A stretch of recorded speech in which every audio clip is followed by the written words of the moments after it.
मैंने कहा था तुमसे कि मैं केवल शिव की हूं, परंतु तुम नहीं समझे।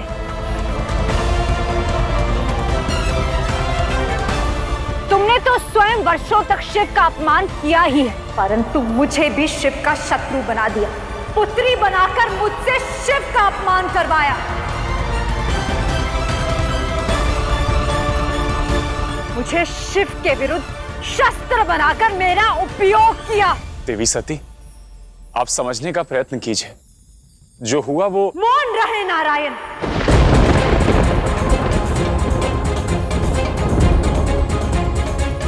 आप नारायण हैं, वो नारायण जिसे मेरे शिव ने उत्पन्न किया। आप सब जानते थे, फिर भी आप शिव का अपमान सहते रहे।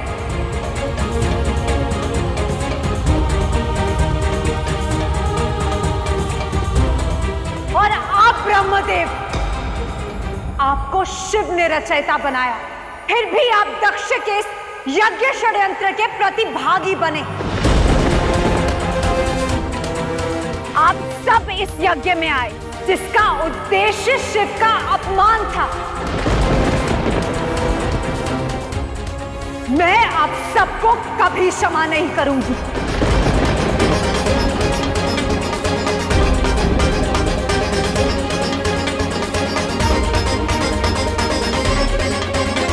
देवी आदिशक्ति, आप कैलाश चलिए। शिवजी हमारी प्रतीक्षा कर रहे हैं।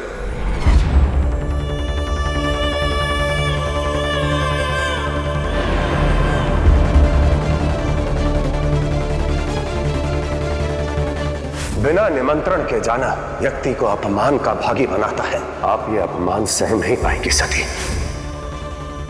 आप निश्चल हैं देवी। वहां आपके रुष्ट पिता नहीं, वहां अभिमान से मद प्रजापति होंगे, जिन्होंने मेरी प्रसन्नता के लिए अपने सबसे बड़े शत्रु से मेरा विवाह करा दिया। वो मेरे लिए कोई दुर्भाव अपने मन में नहीं लाएंगे। इस हठ का परिणाम ठीक नहीं होगा।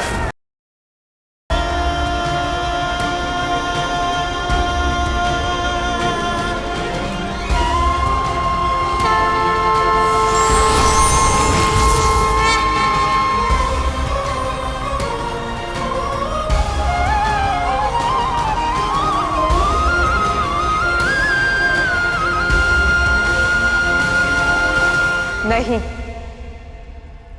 मैं कहीं नहीं जाऊंगी।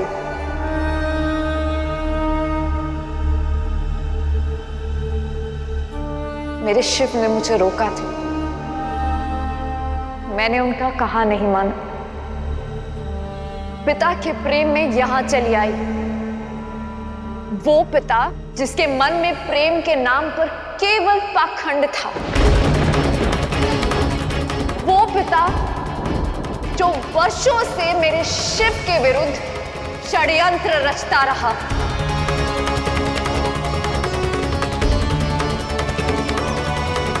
और इस षड्यंत्र में, इस अपमान में, जाने अनजाने में, इस सभा में उपस्थित सभी सम्मिलित हुए।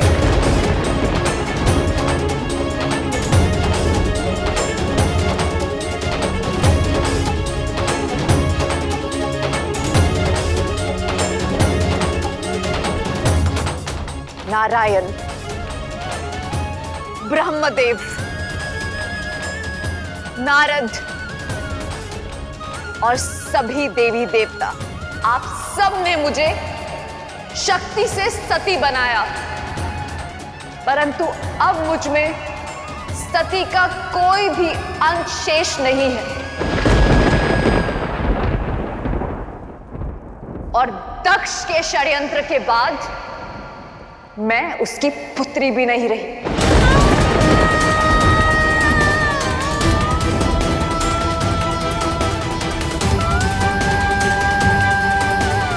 सती, ऐसा मत बोलो। रुको प्रसूति, कहता था ना मैं कि शिव मेरा सब कुछ छीन लेगा। वही कर रहा है। देखता हूं मैं और क्या क्या छीनेगा। छीन।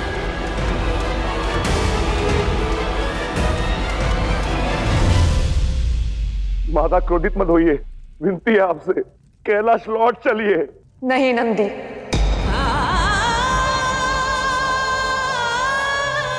पुत्री बनकर बड़े मान के साथ यहाँ आई थी।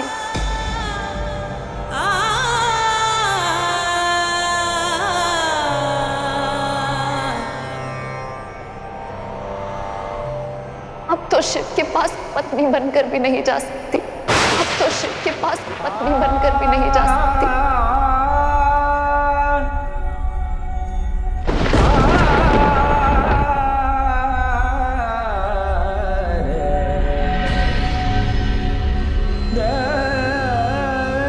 क्या उत्तर दूंगी उन्हें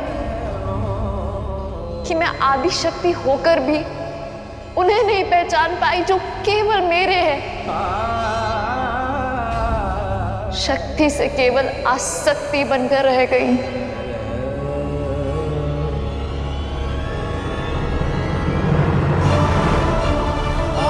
क्या स्पष्टीकरण दूंगी कि जिसे अपने पिता बनने का वरदान दिया, उसी ने मुझे मेरे शिव के विरुद्ध शस्त्र बना डाला। कैसे बताऊंगी उन्हें कि जिस ब्रह्मा विष्णु को आपने बनाया, वो आप ही के अपमान पे मुख दर्शक बने रहे।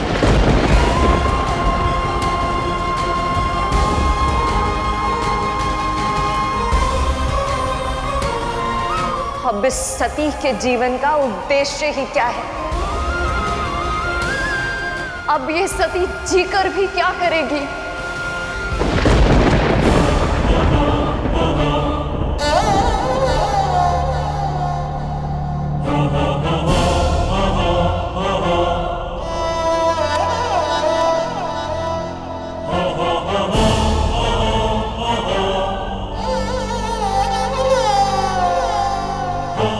नारायण, प्रतीत होता है कि अब महादेव को बुलाना ही होगा। हम शिव को बुलाने जा रहे हैं।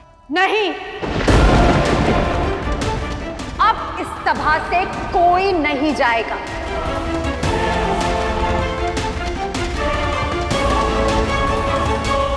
कब से तमाशा देख रहे थे ना, अब इस तमाशे का अंत देखकर जाइए। एक स्त्री के अपमान होते देखने का दंड भुगतेंगे सब।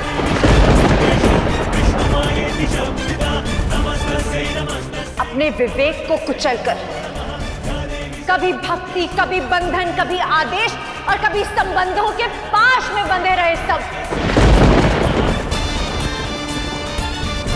इस संसार को अधिक हानि दुष्टों के उत्पात से नहीं, संतों के मौन से हुई है।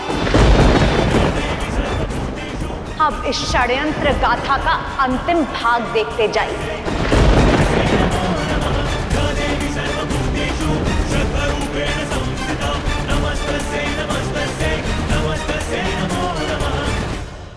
जब जब इस संसार में स्त्री का इस प्रकार अपमान होगा, तब तब इस संसार को स्त्री की शक्ति का भान होगा।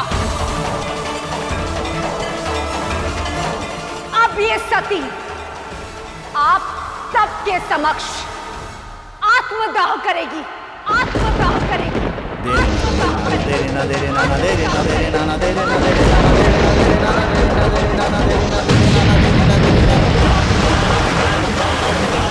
माता,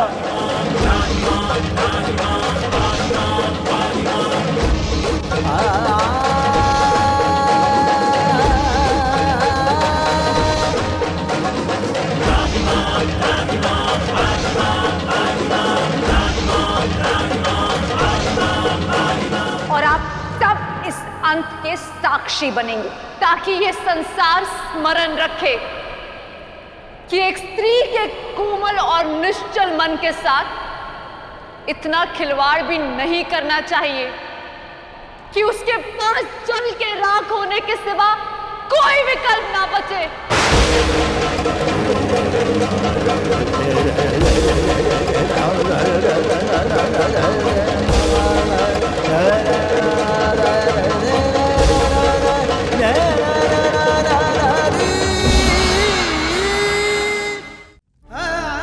जिस अग्नि को मेरे शिव के लिए प्रज्वलित किया गया था,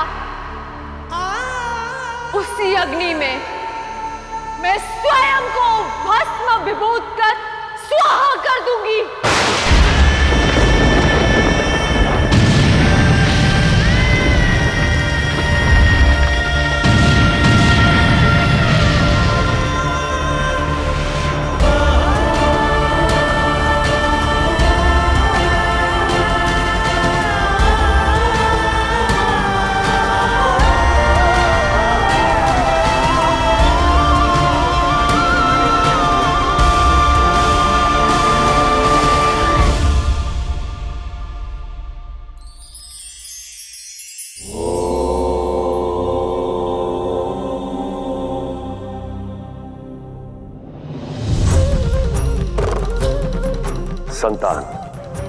संतान को जन्म देने के पीछे का भाव केवल स्वार्थ सिद्धि नहीं हो सकता। उसे शस्त्र बनाकर यदि स्वार्थ साधना चाहा तो वही शस्त्र जन्म देने वाले के लिए भी घातक होता है। संतान सबसे बड़ा मित्र है, परंतु यदि उसे पाने के पीछे का भाव शत्रु को नीचे दिखाना है तो विश्वास कीजिए, ये अधर्म है, ये छल है संपूर्ण सृष्टि के साथ, ये छल है अपनी ही संतान के साथ। और छल वो बाण है जो अंततः आपको अपना लक्ष्य बनाएगा। इसलिए संतान को छल का शस्त्र ना बनाएं, सृष्टि के विकास का साधन बनाएं।